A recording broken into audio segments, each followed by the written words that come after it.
Hello friends, आज की इस वीडियो में हम देखेंगे 1857 की क्रांति के बारे में। तो चलिए शुरू करते हैं।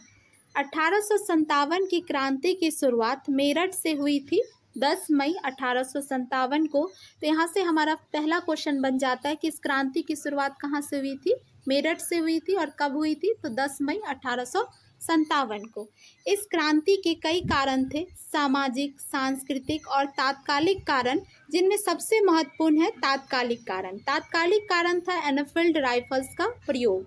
अंग्रेजों द्वारा 1856 में पुरानी बंदूक ब्राउन बेस के स्थान पर नई एनफील्ड राइफल्स को प्रयोग करने का निर्णय लिया गया और यही निर्णय 1857 की क्रांति का कारण बना, क्योंकि इसके लिए जो कारतूस बनाए गए थे उन्हें राइफल में भरने से पहले मुंह से खोलना पड़ता था और इन कारतूसों में गाय और सूअर की चर्बी का इस्तेमाल किया गया था।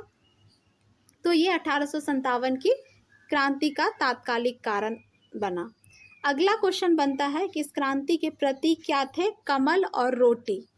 आगे हम देखते हैं कि 29 मार्च 1857 को मंगल पांडे नामक एक सैनिक ने, यहाँ ध्यान रखेंगे कि मंगल पांडे नामक एक सैनिक ने बैरकपुर पश्चिम बंगाल का एक जगह है, वहाँ गाय की चर्बी मिले कारतूस को मुंह से काटने से मना कर दिया और जिसके परिणाम स्वरूप उन्हें गिरफ्तार कर 8 अप्रैल 1857 को फांसी दी गई। तो यहाँ पर ध्यान रखेंगे कि मंगल पांडे को कब फांसी दी गई, तो 8 अप्रैल 1857 को।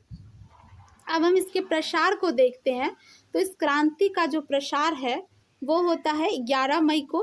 20 NI की पैदल सैनिक 11 मई को दिल्ली पहुंचती है और मुगल बादशाह बहादुर शाह जफर को अपना नेता घोषित करती है। तो ये भी क्वेश्चन बनता है कि इस क्रांति के समय मुगल बादशाह कौन थे, तो बहादुर शाह जफर थे। अगला हमारा क्वेश्चन बनता है कि इस टॉपिक से कि बहादुर शाह जफर का सेनापति कौन था, तो बख्त खां था। अब आगे हम देखेंगे कि इस क्रांति के प्रमुख केंद्र कौन कौन से थे।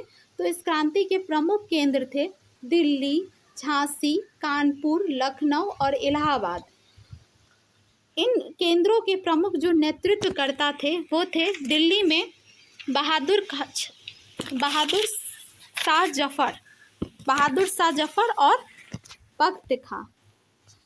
अगर झांसी पूछा जाए तो झांसी में रानी लक्ष्मीबाई, कानपुर में तात्या टोपे और नाना साहब, ध्यान रखेंगे कानपुर में तात्या टोपे और नाना साहब, लखनऊ में बेगम हजरत महल और बिरजिस कादिर, इलाहाबाद लियाकत अली। इसके अलावा भी कई केंद्र थे, जैसे कि जगदीशपुर में कुंवर सिंह और अमर सिंह, फैजाबाद मौलवी अहमदुल्ला और बरेली में खान बहादुर खां।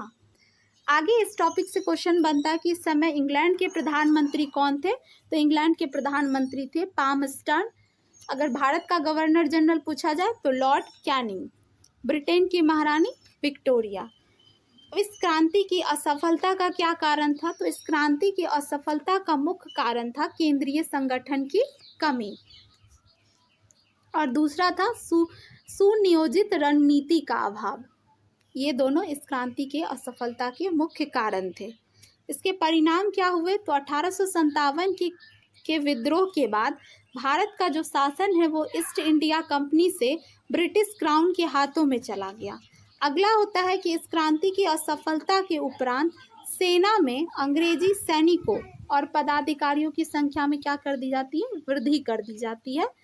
और इस समय एक कमीशन बनता है, पील कमीशन। तो यहाँ से ध्यान रखेंगे पील कमीशन।